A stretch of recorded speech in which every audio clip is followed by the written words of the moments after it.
Hello and welcome to the history of Firefly. Today's episode, the Firefly-class ship. And here we go. The Firefly-class transport ship is a series of multi-purpose, mid-bulk transport boats designed by Allied Spacecraft Corporation, or ASC. The hulls and engines are constructed at ASC shipyards at New Burbank, Osiris, with final outfitting being underscored to a dozen smaller companies, including the newly formed Firefly Ship Works on Hera. All Fireflys feature a large engine module, wing-mounted engines capable of vertical takeoff and landing, a centralized cargo section, and a raised forward section holding the crew quarters and bridge. Series 1.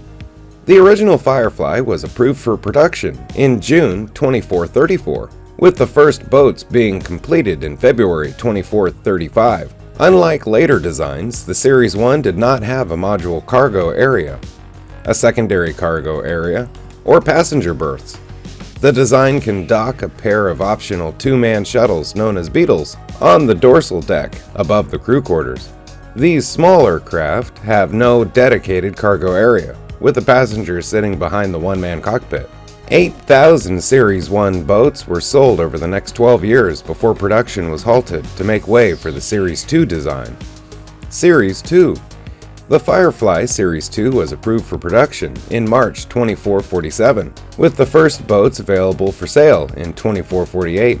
The Series 2 was larger and more streamlined than the Series 1, adding a secondary cargo aft of the main cargo section, which could be outfitted with passenger berths.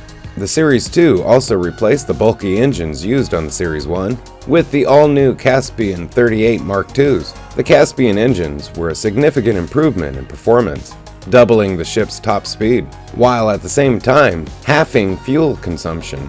Unfortunately, the new design was also more complicated and temperamental, leading to a notably high failure rate over time.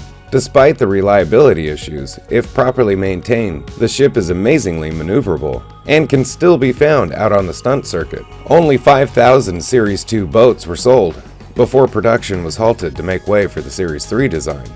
Series 3. The Firefly Series 3 was produced in multiple versions. The standard version was the 03 K64 Firefly, produced for the civilian market. A military version with multiple gun emplacements and wing-mounted missiles was approved for production in August 2463, used during the Unification War. They were decimated by the Alliance fast attack ship following the Battle of Sturgis. The Series 3 featured a number of improvements over the earlier models, notably the extenders below the wings of the ship to stabilize the rotating VTOL engines and hold them further from the main body of the craft, which keeps the ship from shaking as much as the previous series, and allowed the shuttle bays to be built into the sides of the design above the wings. Also, the Series 3 is longer, with an extended neck and generally roomier interior. It again uses the more reliable trace compression block engine, rather than the Gerstler engine used in some other designs. The VTOL engines are normally rotated to provide vertical or forward thrust, but have a 270-degree range of motion. The exhaust can be pointed forward to provide reverse thrust. While not their normal operation, safeties can be disabled to enable each engine to rotate independently, allowing for tighter turns than is possible with most propulsion systems. No longer in production, 28,000 Series 3 boats were sold over the design's production lifetime. Series 4. The Firefly Series 4 was approved for production in January 2513, with availability projected for July 16, 2513. The Series 4 is 25% faster than the Series 3 and has twice the range.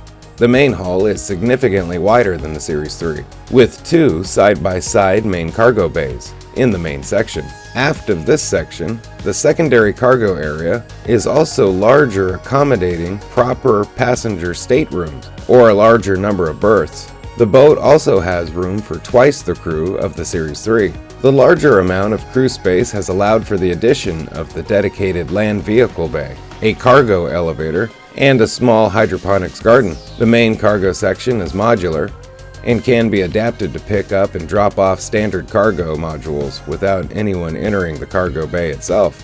With the increased size and capability, comes a higher price tag, primarily for operating expenses. The increased cargo/passenger area is necessary to take jobs to maintain upkeep on a Series 4.